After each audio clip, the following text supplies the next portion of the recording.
అందుకే మీ బిడ్డ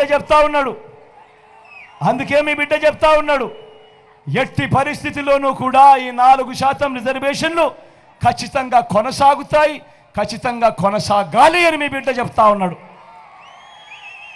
4% రిజర్వేషన్ల విషయంలో అయినా కానివ్వండి, ఎన్ఆర్సీ విషయంలో అయినా కానివ్వండి, సిఏఏ విషయంలో అయినా కానివ్వండి, ఇంకా ఏ అంశంలో అయినా కూడా మైనారిటీల మనోభావాలకు, వారి ఇజ్జత్ और ఇమాన్కు అండగా, వారికి మద్దతుగా, మైనారిటీల పట్ల ప్రేమ చూపిస్తూ మీ బిడ్డ ఎప్పటికీ కూడా వాళ్ళకు తోడుగా ఉంటాడని సందర్భంగా సగర్వంగా తెలియజేస్తా ఉన్నా. మైనారిటీలకు ప్రేమ చూపించే విషయంలో ఒక డిబిటీయే కాదు, ఒక స్కీమునే కాదు, ఒక ఇళ్ల పట్టాలే కాదు, ఒక ఇళ్ల నిర్మాణమే కాదు, షాదీ తోఫా వంటివి మాత్రమే కాదు, ఉర్దూను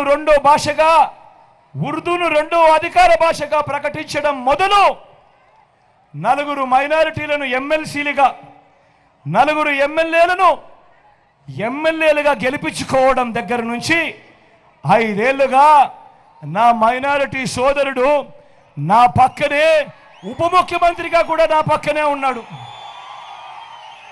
అంతేకాదు నా మైనారిటీ సోదరి కూడా శాసన మండలి ఉపాధ్యక్షురాలుగా కూడా ఉంది. నా అక్క నా తల్లి లాంటిది శాసన మండలి ఉపాధ్యక్షురాలుగా కూడా నా పక్కనే ఉంది. మైనారిటీ సప్లాన్ బిల్లు తేవడం మొదలు ఇలా ప్రతి సందర్భంలో కూడా వారికి సముచిత స్థానం ఇచ్చుకుంటూ వచ్చాం. నేను ఆలోచన చేయమని మీ అందరినీ కూడా అడుగుతా ఉన్నా.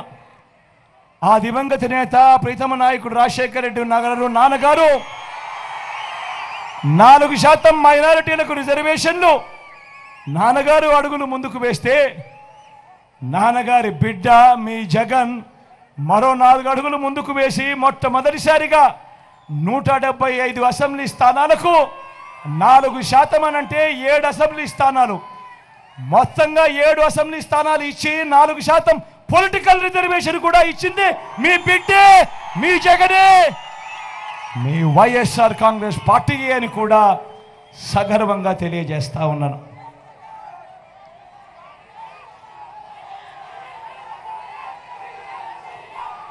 ఇవాళ ఇక్కడే మీ అందరితో కూడా పంచుకుంటా ఉన్నాను.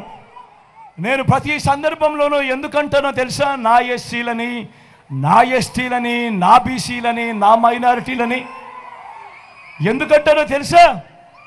కారణం, ఒక ముఖ్యమంత్రి స్థాయిలో ఉన్న వ్యక్తి ఎప్పుడైతే ఇంత బాహాటంగా నా నా నా నా నా అని పిలుచుకుంటూ, ఎప్పుడైతే ఇంత బాహాటంగా ఈ బలహీన వర్గాల మీద ఎప్పుడైతే ప్రేమ చూపిస్తాడో, అప్పుడు ఈ బలహీన వర్గాలకు గ్రామ స్థాయి నుంచి రాష్ట్ర స్థాయి దాకా కూడా వాళ్లకు గౌరవం పెరుగుతుంది, ఆత్మ గౌరవం పెరుగుతుంది, ఆత్మస్థైర్యం పెరుగుతుంది. అది జరగాలి అనే తాపత్రయంతోనే మీ బిడ్డ ఈ 59 నెలల పాలనలో ఒక యజ్ఞాన్నే చేశాడు అని కూడా ఈ సందర్భంలో మీ అందరికీ కూడా తెలియజేస్తా ఉన్నా.